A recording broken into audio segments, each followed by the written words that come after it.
Decirles feliz día de resurrección. Recordamos que Cristo ha resucitado. ¿Por qué no le damos un aplauso fuerte a aquel que venció la muerte? Fuerte ese aplauso para aquel que venció la muerte. Cristo Jesús el hombre. Aleluya. Vamos a ir a la palabra de Dios, al libro de los Hechos. Quiero que usted me acompañe al libro de los Hechos, capítulo 5, verso 12 al 16. Miren lo que dice la palabra de Dios. Aleluya. Hechos capítulo 5, verso 12 al 16. Aleluya. Y por la mano de los apóstoles se hacían muchas señales y prodigios en el pueblo.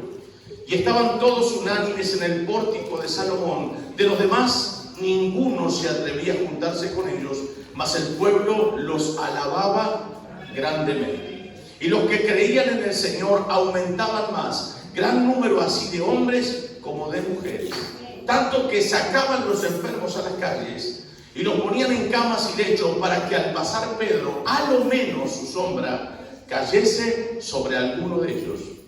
Y aún de las ciudades vecinas, muchos venían a Jerusalén trayendo enfermos y atormentados de espíritus inmundos, y todos eran sanados. Yo creo en el poder de la declaración, que todo lo que decimos con nuestra boca genera senda y espacio para nuestra vida. Si usted dice yo nací para sufrir, usted sufrirá. Si usted dice todo me sale mal, nada le saldrá bien. ¿Por qué? Porque el poder de la vida y de la muerte están en la boca.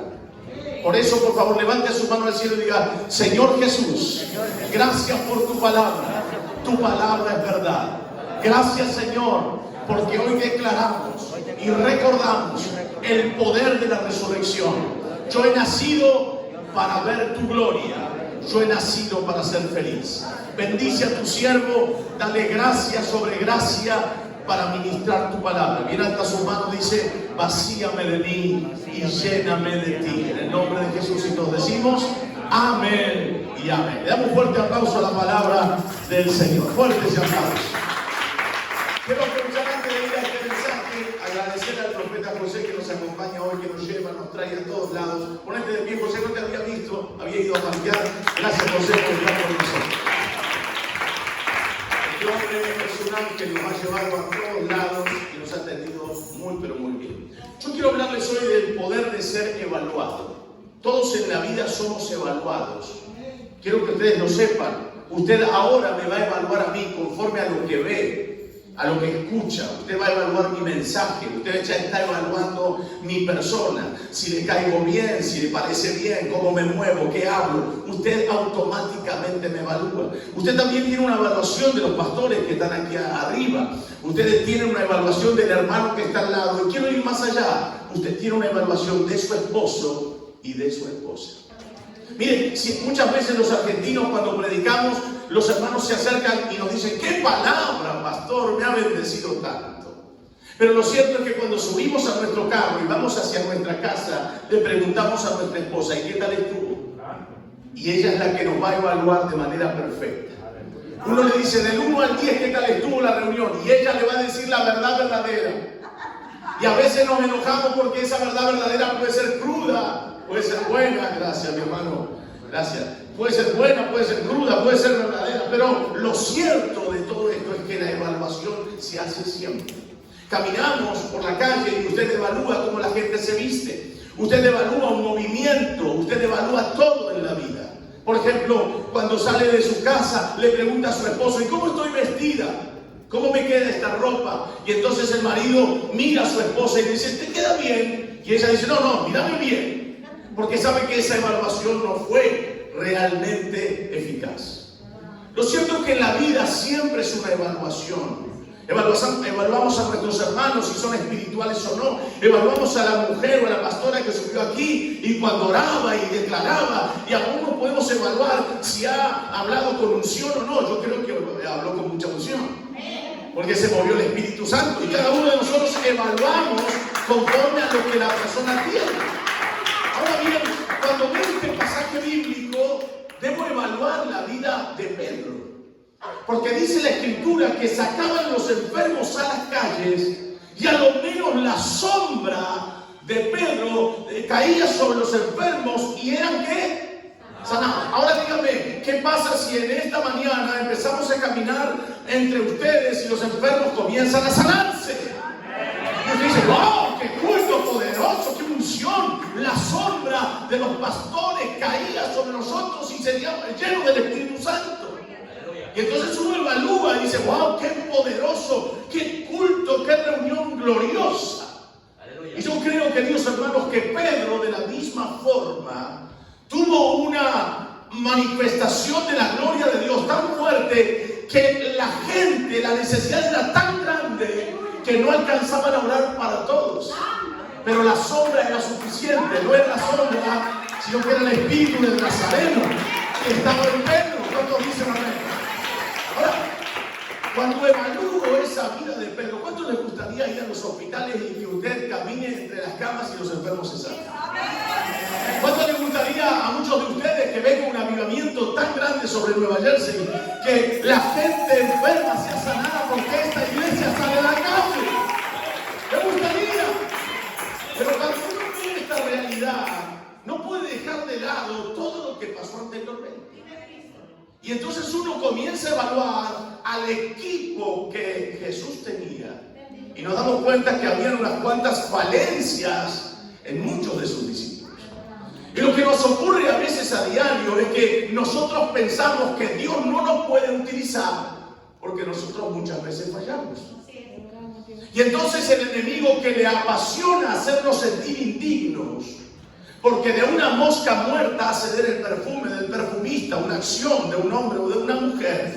Empezamos entonces a declarar, ¿cómo puede ser que Dios me utilice así? Porque viene el enemigo y susurra en nuestra mente y te dice, ¿cómo Dios puede utilizarte si te discutiste hace poquito con tu esposo?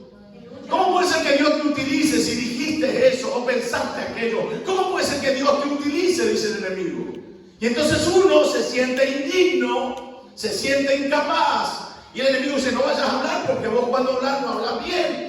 Vos no tenés la capacidad de expresarte. Vos no sabes orar. Y el enemigo pone cosas y nos hace sentir indignos. Pero Pedro allí no necesitó hablar. Solamente caminar y su sombra era suficiente. Y queridos hermanos, quiero hablarles ahora sobre estos hombres tremendos de Dios que también tuvieron dificultades. Voy a tomar, esta es una iglesia que le gusta la palabra, ¿verdad? Y hoy tengo en mi alcabre este mensaje para compartirles, porque yo venía esta mañana y decía, Señor, yo sé que este mensaje va a bendecir esta iglesia. Y lo va a bendecir porque aman tu palabra. Y usted, aquí hay unos aplausos a su casa.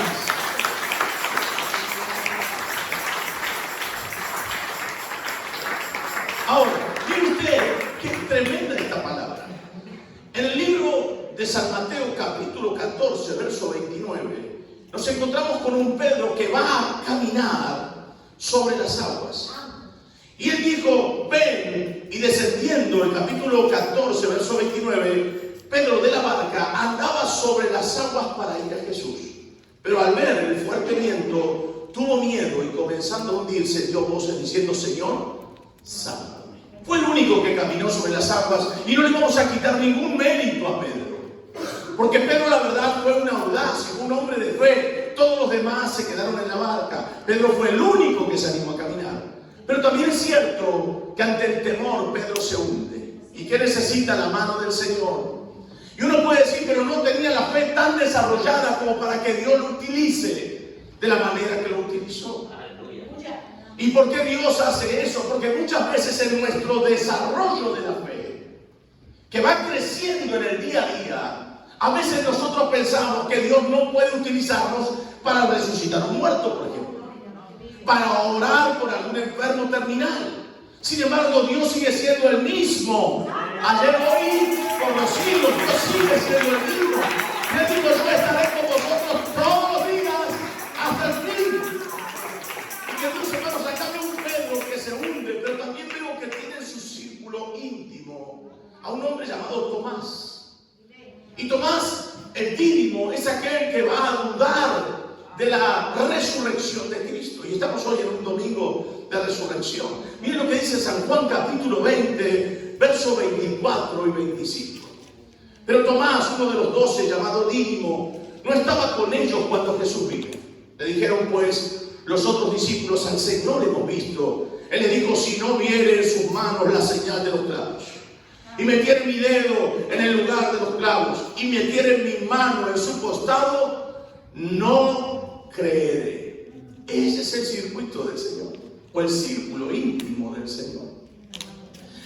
Allí no vemos a Tomás el Dídimo dudando de lo que Cristo les había hablado.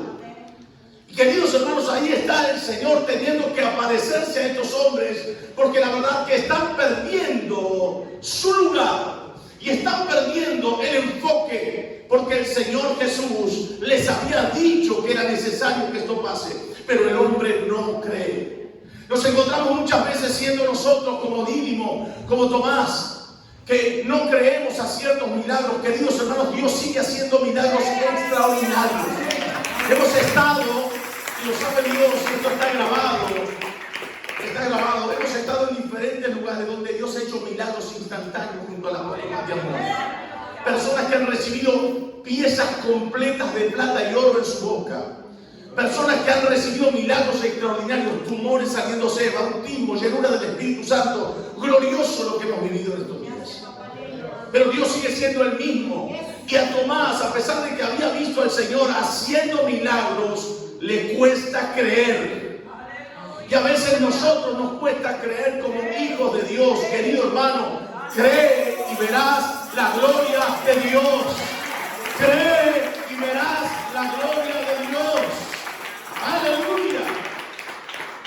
Ahora, usted sabe lo que pasa con Judas, que lo va a vender con unas piezas de plata. Pero también nos encontramos con los hijos de Zebedeo, Santiago y Juan. Miren las cuestiones que había alrededor de nuestro Señor. En el libro de San Mateo, capítulo 20, verso 20, en adelante dice: entonces se le acercó la madre de los hijos de Zebedeo, con sus hijos postrándose ante él y pidiendo algo. Él dijo: ¿qué quieres? Ella dijo: ordena que en tu reino se sienten estos dos, mis hijos, el uno a tu derecha y el otro a tu izquierda. Entonces Jesús respondiendo dijo: no sabéis lo que pedís. Podéis beber del vaso que yo he de beber y ser bautizado con el bautismo con que yo soy bautizado. Y ellos dijeron: podemos. Él les dijo: a la verdad, de mi vaso beberéis y por el bautismo con que soy bautizado seréis bautizados. Pero el sentaros a mi derecha y a mi izquierda no es mío darlo, sino aquellos para quienes está preparado por mi Padre. Cuando los 10 oyeron esto, ¿qué dice su Biblia? Se enojaron contra los dos hermanos. Que había allí una lucha de poder. A ver, ¿quién va a estar a la derecha? ¿Quién va a estar a la izquierda? ¿Quién es reconocido? ¿Quién no es reconocido? Eran personas, queridos hermanos, que luchaban por un posicionamiento. Y cuando los otros 10 se enteran de esto, se los quieren comer. Les quieren saltar encima, como diciendo: ¿cómo somos 12? Y ustedes quieren posicionarse a la derecha y a la izquierda.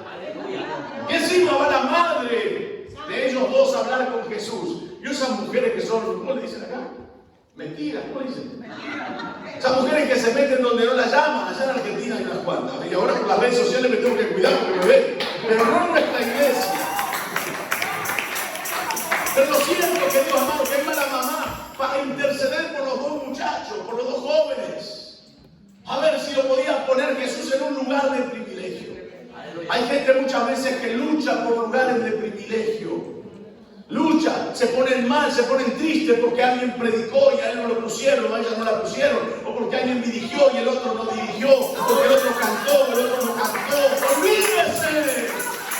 Hay cosas más importantes. ¡Aleluya! Ahora, y ustedes, oigan esto que está pasando, tremendo. Ahora, estos hombres tremendos de Dios tienen unas falencias, y cuando tenemos que evaluar a esta gente, ¿cómo usted evaluaría?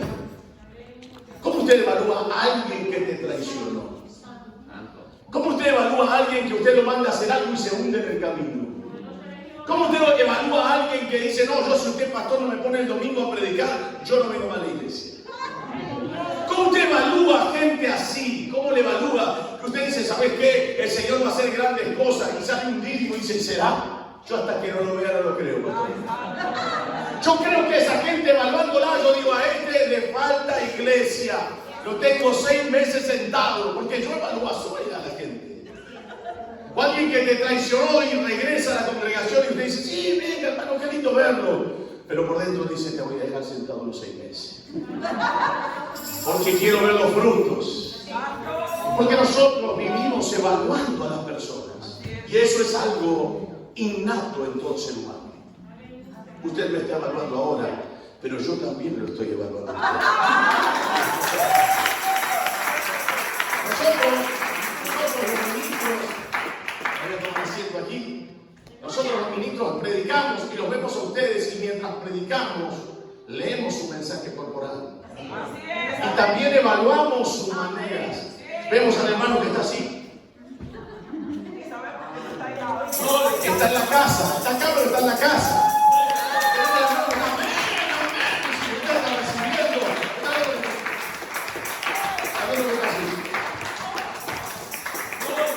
No vaya a creer que usted solamente evalúa. Nosotros también nos evaluamos.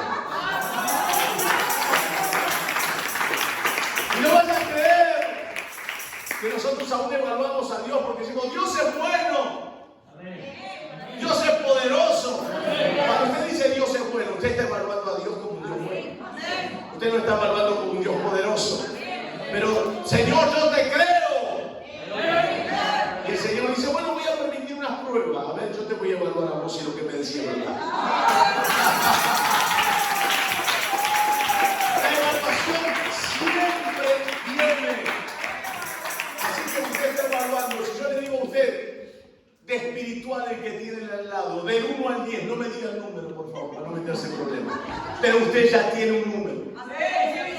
Usted dice, mi marido habla muy lindo, muy feo, un poquito, mucho. Mi mujer habla muy lindo, muy feo, poquito, mucho. Pero usted del 1 al 10 ya lo evalúa. Y cuando dice, a ver, evalúame, usted siempre le da un número arriba. Para que no se enoje.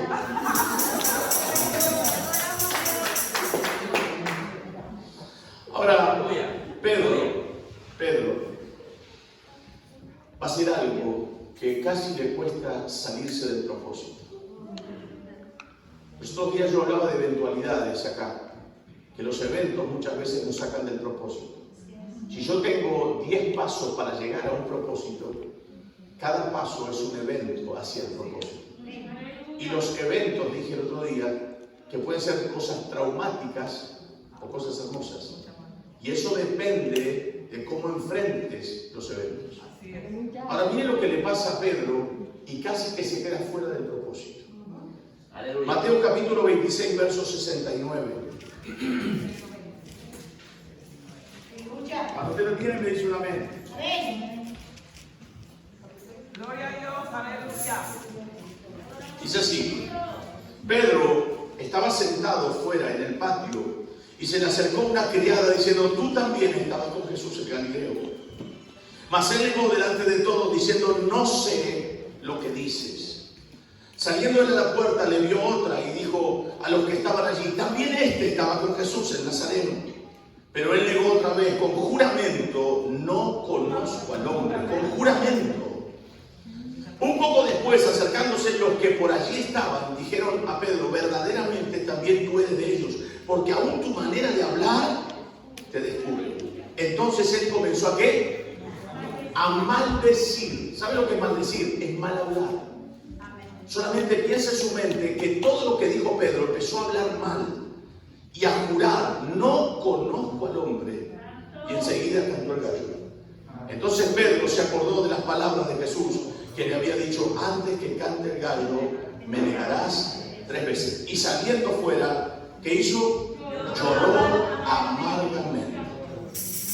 La culpabilidad del hombre llamado Pedro fue tan profunda que no se pudo perdonar a sí mismo. Y ahí nos encontramos con que hemos leído el capítulo 5 del libro de los Hechos, verso 12 en adelante, donde este Pedro camina entre la multitud y la gente son sanadas. Pero pareciera que es otra persona totalmente distinta a este Pedro de una realidad de traición. y de negación. Y ahí es donde muchas veces el enemigo trabaja en nuestra vida haciéndonos sentir indignos. Es donde muchas veces viene el enemigo y te dice, y Dios no puede utilizarte a ti. Porque tú tienes falencias, porque tú erras, porque tu evaluación no está calificado, no estás calificado para que Dios te utilice. Y en esa indignidad que siento, me reduzco a un bocado de pan y me siento incapaz de que Dios pueda utilizarme. Pero el diablo no sabe. El diablo no sabe de misericordia. El diablo no sabe de amor. El diablo no sabe de oportunidad. El diablo no sabe que Dios perdona. El Señor te perdona, te da misericordia. El Señor te levanta. El Señor te quita la pierna. El Señor abre el camino. El Señor abre las puertas. Él es el Todopoderoso. ¡Oh! ¡Le falta un gran aplauso a Cristo esta mañana! Iglesia de Cristo, levántate.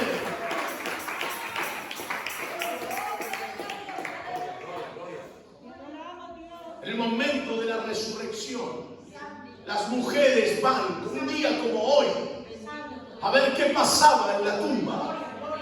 San Marcos capítulo 16, verso 5. Y cuando entraron en el sepulcro, vieron a un joven sentado al lado derecho, cubierto de una larga ropa blanca, y se espantaron. Mas él les dijo, ese ángel, no os asustéis. Buscáis a Jesús Nazareno, el que fue crucificado. No está aquí. Escuchen, no está aquí. Mirad el lugar en donde le pusieron. Pero id, lea por favor conmigo. Decía a quién, a sus discípulos y a Pedro, que él va delante de vosotros a Galilea, y allí le veréis como él. El ángel le habla a la mujer. Y dice una palabra que me llama la atención.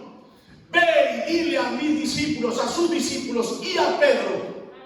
¿Por qué dicen discípulos y a Pedro? ¿Qué caso? Pedro no era parte de esos discípulos. ¿Qué estaba afuera? ¿Por qué el ángel envía ese mensaje? Porque así somos muchas veces nosotros.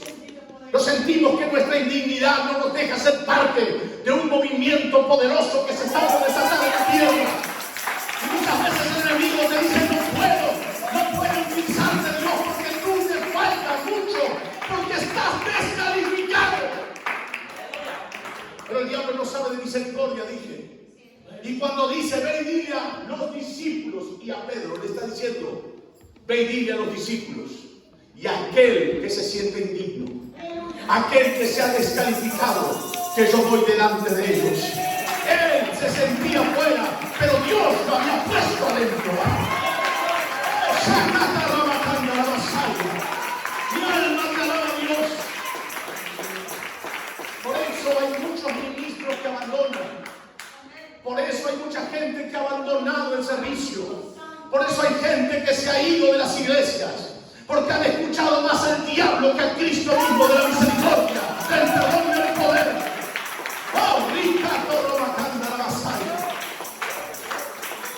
Si fuera por mis capacidades o por las nuestras, si fuera porque en realidad tengo algo especial, estoy descartado, no califico.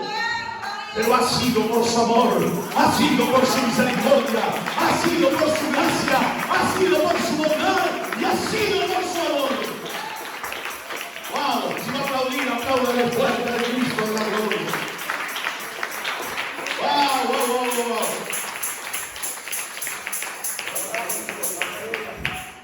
Querido hermano, hermana, no te descalifiques por tus errores. Porque el que esté libre de pecado en esta mañana, tire la primera piedra. El enemigo le apasiona hacernos sentir indignos.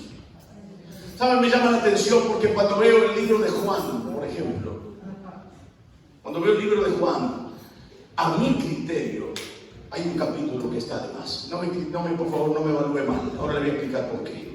No me bate una piedra, porque tiene 21 capítulos, pero para mí hay un capítulo de más. Y les voy a explicar por qué.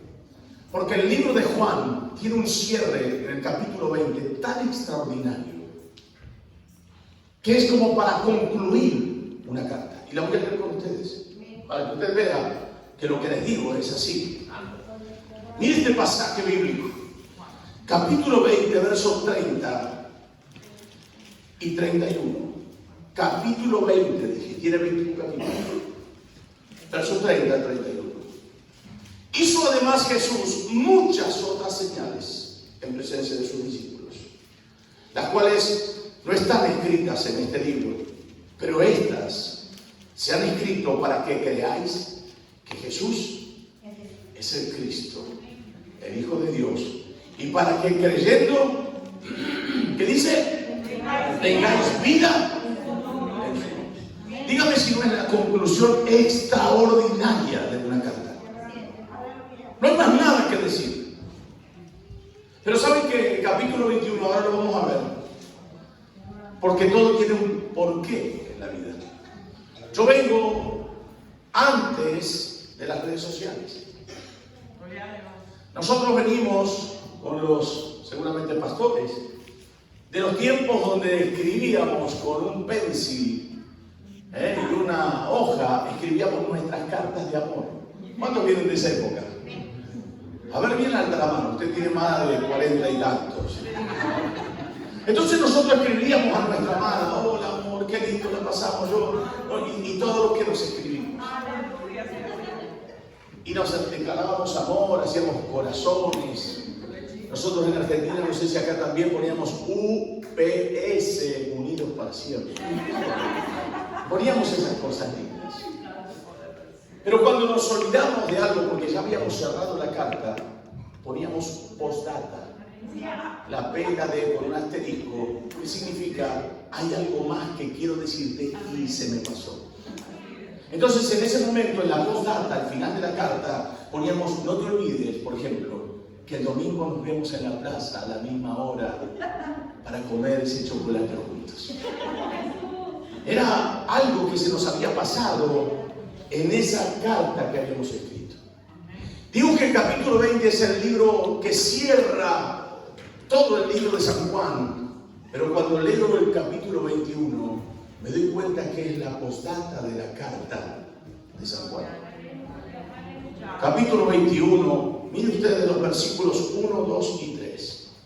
Y después de esto Jesús se manifestó otra vez a sus discípulos junto al mar de Tiberias. Y se manifestó de esta manera. Estaban juntos Simón Pedro, Tomás, por favor preste atención a los nombres.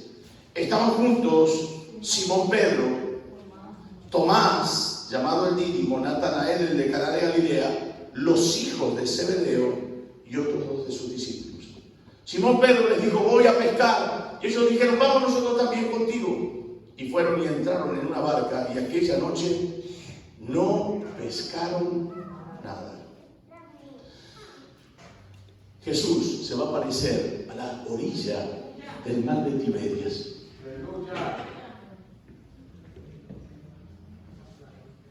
Pedro, Tomás el Dídimo, los hijos de Zebedeo. Lo más difícil de los más difíciles. El mismo que había dudado de él. El mismo que lo había negado. Los mismos que se peleaban por un posicionamiento. Dígame si no es una radiografía de nosotros, que a veces nos hundimos en el mar de nuestras pruebas, que a veces dudamos de la existencia de Dios ante una enfermedad, ante una pérdida, que muchas veces hasta negamos en el trabajo que sos cristiano, o dudás de que eres Dios.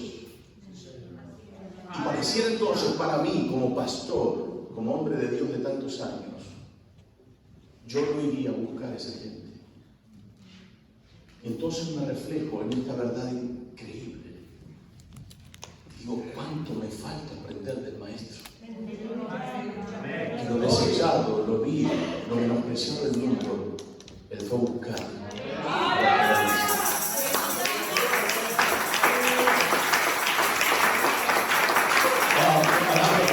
Ustedes están comiendo fuerte esta mañana.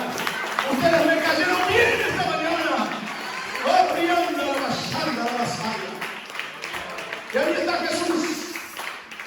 ¿Qué está haciendo en el mar de Tiberias? Mire qué amoroso es nuestro Señor. Es amoroso.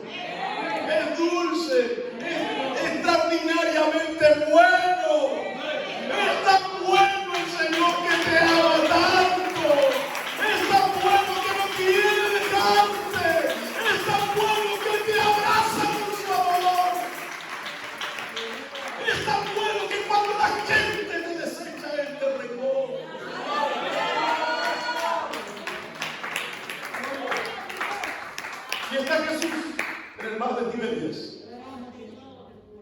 Puso brasas y puso un pescado arriba y puso pan. Y mientras aquellos venían cansados de una pesca insulsa e infértil, Él los está esperando con un pescado. Un pan.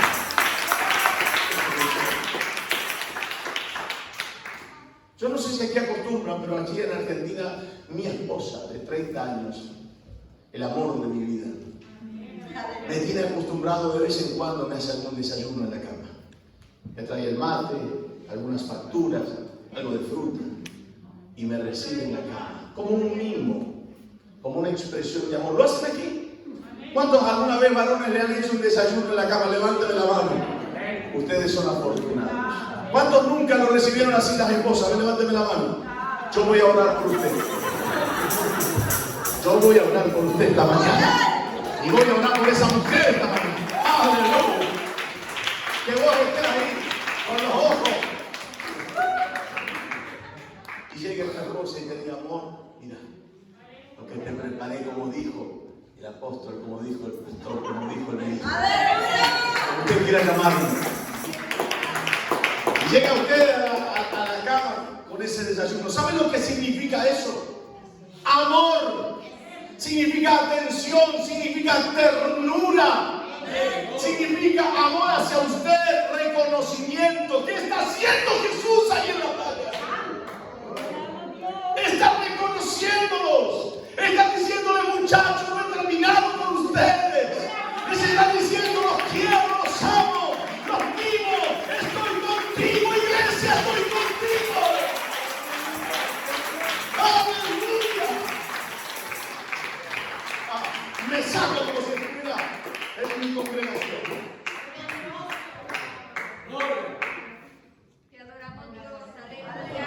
Se los leo, porque esto no tiene desperdicio. ¡Wow! Aleluya, te adoramos, Jesús. San Juan 21, 9 y 10, al descender a tierra, vieron brasas puestas y un pez encima de ellas y pan. Y Jesús les dijo, traed de los peces que acabáis de pescar. No habían pescado absolutamente nada. Pero Jesús le dice ahí la famosa frase, palabra, que predicamos todos los predicadores: echad pues la red a la derecha. Y hay una gran cantidad de peces. En ese momento, el Señor nos va a buscar a lo que ellos mismos se sentían indignos. Se dan cuenta que muchas veces usted ha venido a la iglesia y ha dicho, no vuelvo nunca más. No quiero saber más nada. Y de repente una palabra, no importa quién predique, te traspasa el corazón y te vuelve a desafiar para continuar.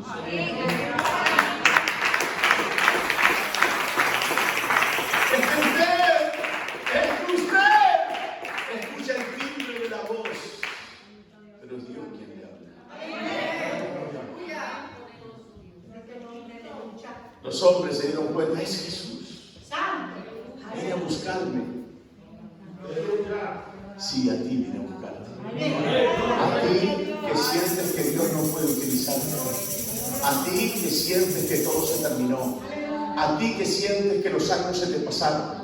A ti que sientes que Dios no puede utilizarte porque no eres capaz de hablar. A ti que sientes. En tus problemas es que sientes. Sin embargo, Dios ha designado bendecirte y utilizarte para la gloria de Dios Padre. Gracias, Jesús. Gracias, Jesús. Toma ese discípulo, Pedro. Camina al lado mío. Lo toma Pedro en el mar de Tiberias y empieza a caminar con él a su lado. Y le dice, Pedro, ¿me amas? Sí, Señor, tú sabes que te amo. Usted conoce. 3 veces mientras van caminando le pregunta. Y a la tercera vez le dice, Pedro, ¿me amas? Y Pedro se pone mal. Dice, Señor, tú sabes todas las cosas. Y allí el Señor le encomienda su gran trabajo. Aleluya. Apacienta mis ovejas. Aleluya. Gloria a Dios. ¿Saben? En esta mañana, gracias Jesús, gracias. En esta mañana, el Señor pone sus manos sobre ti. Y tú puedes decir, Señor, tú sabes que yo muchas veces te fallo. Yo sé, Señor, que muchas veces te digo que te voy a servir y no te sirvo. Tú sabes, Señor, que muchas veces me propongo lograr cosas y no las logro. Tú lo conoces. Pedro se siente mal cuando él le pregunta 3 veces si lo ama, porque sabía Pedro que Jesús le estaba preguntando algo, y en aquella oportunidad él dijo desde sus adentros, Señor, mi vida daré por ti. Pero lo había negado 3 veces. Pero en esa oportunidad Pedro está diciendo, Señor, en otras palabras, tú sabes, que pude haberte traicionado allí, porque la presión fue muy grande.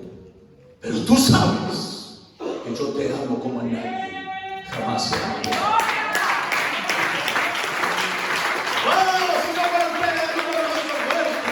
Si no para usted la levantaría fuerte a Cristo esta mañana. Si no para usted le dio gloria a Dios, un grito de júbilo. Le diría gracias, Padre, porque tú me amas, Señor.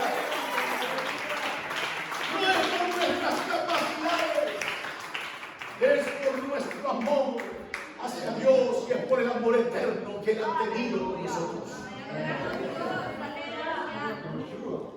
No te sientas descalificada.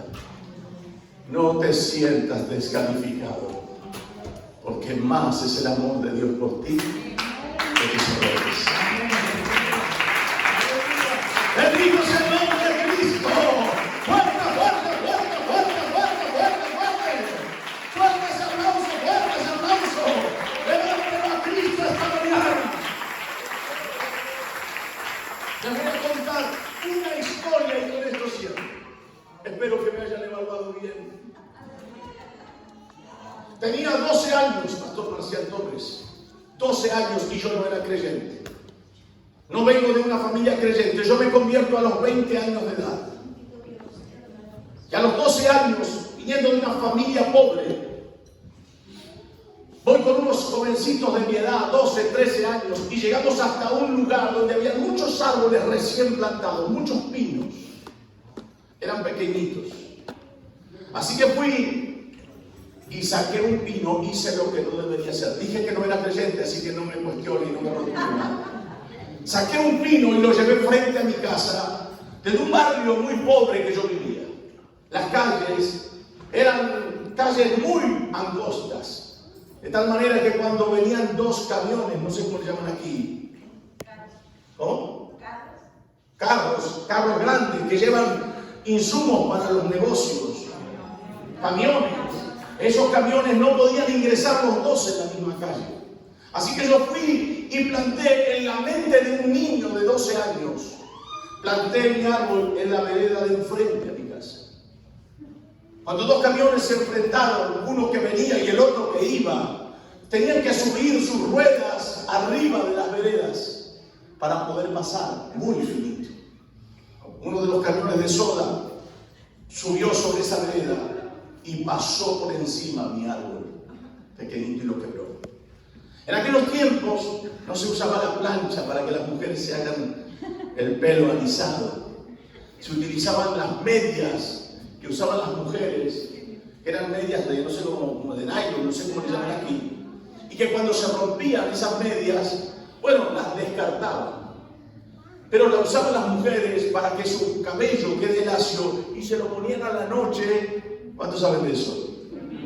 No saben, ustedes son jóvenes todavía. Las mujeres se ponían esas medias y toda la noche dormían con eso y al otro día les quedaba como planchado. Ese era el planchado de aquel tiempo. Así que mi madre se le había roto unas medias, y me reí porque vos sabés lo que digo. Corto esa media y voy y ato ese árbol que estaba apenas colgando de la piel del árbol. Lo uní y lo até fuerte, fuerte, fuerte, fuerte. Mi madre, mis hermanos, los vecinos decían, Albertito, se va a morir ese árbol. Yo decía, no se va a morir. Se va a morir. No, ya está desprendido, se va a morir. Yo lo ajusté fuerte. Pasaron 25 años y volví al barrio donde yo había nacido. Y para mi sorpresa, el árbol tenía un tronco enorme. Había crecido y había pasado los cables de alta tensión enorme, y las aves venían y posaban en sus ramas. El diablo pensó que por la indignidad que te hizo sentir, te había quebrado para siempre. Pero Dios me puso esta palabra para que sea una venda para tu vida, porque yo estoy seguro que serás un árbol poderoso, crecerás y las aves del cielo harán nido en tus ramas y muchos vendrán a